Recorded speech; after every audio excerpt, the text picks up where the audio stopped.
I'm underneath New Holland backhoe B75D. These are the rear axle supports. You got one on each side of the rear axle, and they're supposed to be tightened at 50 hours. It's an often overlooked piece of maintenance. You only have to tighten them one time to make sure, but they're 442 foot-pounds of torque or 600 Newton meters, depending on what you're using.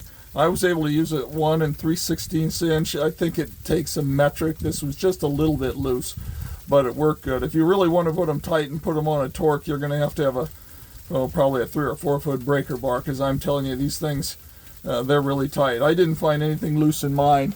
The reason I worry about this and that I'm making this video is back during the pandemic, I had a pandemic skid loader made in 2020, and man, were those bolts loose.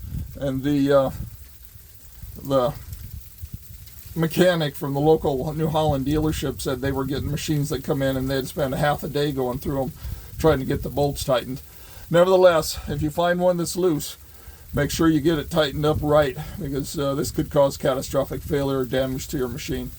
Good luck with your payloader. Actually, the backhoe is not a payloader.